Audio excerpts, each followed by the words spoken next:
पाकिस्तान के बीच peace talks चल रही है। इंडिया के प्राइम मिनिस्टर अटल बिहारी वाजपेयी पाकिस्तान जाने वाले हैं और पाकिस्तान के पीएम नवाज शरीफ इंडिया से सिर्फ एक ही चीज मांगते हैं, ना कोई पॉलिटिकल डॉक्यूमेंट, ना कोई स्पेशल गिफ्ट। उनकी बस एक ही रिक्वेस्ट थी, अगर मुमकिन हो तो देवानंद को भी साथ ले आइए। Yes, you heard that right. 1999 में जब Atal Bihari Vajpayee historic Delhi Lahore bus journey पर पाकिस्तान गए तो उनके साथ एक ऐसा बॉलीवुड सुपरस्टार भी था जिसके लिए नवाज शरीफ खुद फैन थे। और कहानी यही खत्म नहीं होती। एक वक्त ऐसा भी था जब नवाज शरीफ के घर में देवानंद की एक फिल्म की सीडी इतनी बार प्ले हुई कि वो लिटरली वॉर्न आउट हो गई।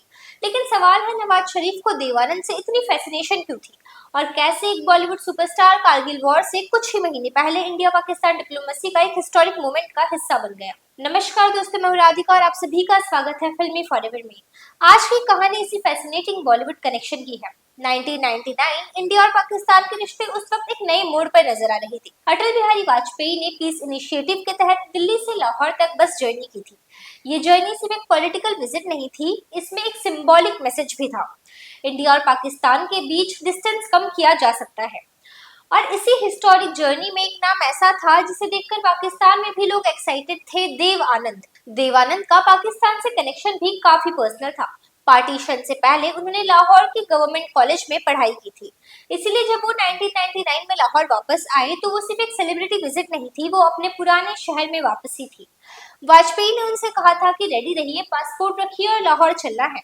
और रीजन, पाकिस्तान में भी आपकी फैन फॉलोइंग काफी जबरदस्त है। लेकिन देवानंद को बुलाया किसने था, यहाँ कहानी और भी इंटरेस्टिंग हो जाती है। रिपोर्टेडली वाजपेयी ने नवाज शरीफ से पूछा था, इंडिया से आपको कुछ चाहिए? और नवाज शरीफ का जवाब था, अगर पॉसिबल हो तो देवानंद को भी साथ ले आइए। सोचिए, एक पॉलिटिकल लीडर दूसरी कंट्री के प्राइम मिनिस्टर से मिलने जा रहा है और उसकी विश लिस्ट में एक बॉलीवुड एक्टर है। और जब बस लाहौर पहुंची तो नवाज शरीफ ने खुद देवानंद का वार्म वेलकम किया और उसके बाद देवानंद ने वाजपेयी के हाथ एक तरफ और नवाज शरीफ के हाथ दूसरी तरफ पकड़े और कहा, मैं दोनों मुल्कों को इसी तरह इकट्ठा करने आया हूँ। एक एक्टर, दो पॉलिटिकल लीडर्स और एक फ्रेम। आज जब हम उस मोमेंट को पीछे मुड़कर देखते हैं तो उसमें एक स्ट्रेंज आयरनी भी नजर आती है, क्योंकि कुछ ही महीने बाद इंडिया और पाकिस्तान कारगिल वॉर में आमने सामने थे। देवानंद के लिए लाहौर सिर्फ एक फॉरेन ट्रिप नहीं था। लाहौर पहुंचकर देवानंद रिपोर्टेडली गवर्नमेंट कॉलेज गए, लाहौर फोर्ट गए और अपने पुराने शहर को एक नए नजरिए से देखा। शरीफ के अकॉर्डिंग देवानंद उस वक्त किसी यंग मैन की तरह एक्साइटेड नजर आ रहे थे। उन्होंने कहा, I have come to my city, I want to make a film here.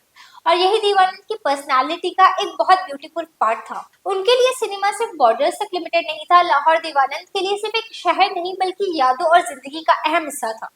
लेकिन असली बॉलीवुड ट्विस्ट तो अब आता है। लाहौर विजिट के बाद भी देवानंद और नवाज शरीफ का कनेक्शन बना रहा। लंदन में दोनों मल्टीपल टाइम्स मिले, हाइड पार्क में वॉक्स की, डिनर्स हुए। रिपोर्ट के मुताबिक शरीफ देवानंद के डेली रूटीन और इंटरेस्ट तक में काफी इंटरेस्टेड रहते थे और कारगिल के बाद भी कनेक्शन खत्म नहीं हुआ।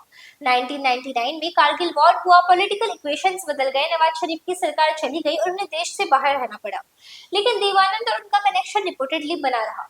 लंदन में दोनों कई दफा मिलते रहे। शरीफ ने बाद में कहा कि देवानंद उनसे मिलते रहे और उनके साथ अफेक्शन से पेश आते रहे। उनकी लास्ट कन्वर्सेशन में से एक में देवानंद ने रिपोर्टेडली कहा, मैं तुम्हें मिलने पाकिस्तान आऊंगा नवाज।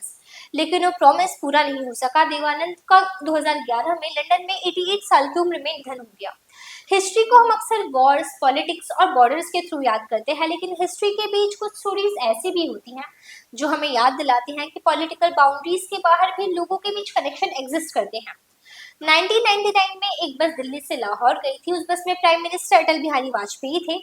पाकिस्तान में उसका इंतजार नवाज शरीफ कर रहे थे और उनके साथ था एक ऐसा एक्टर, देवानंद, जिसे दोनों मुल्कों की ऑडियंस प्यार करती थी। वो जमाने की याद थी जब सिनेमा बॉर्डर से बड़ा था और देवानंद वो सिर्फ एक सुपरस्टार नहीं थे, वो उन रेयर इंडियन आइकॉन्स में से थे जिनकी स्क्रीन प्रेजेंस ने बॉर्डर्स के पार भी अपनी जगह बना ली थी। तो आपको देवानंद और नवाज शरीफ की ये कहानी कैसी लगी, कमेंट में जरूर बताइए। और अगर आपको बॉलीवुड की ऐसी ही अनटोल्ड स्टोरीज पसंद है तो चैनल को सब्सक्राइब करना ना भूलें। मिलते हैं आपसे अगली वीडियो में।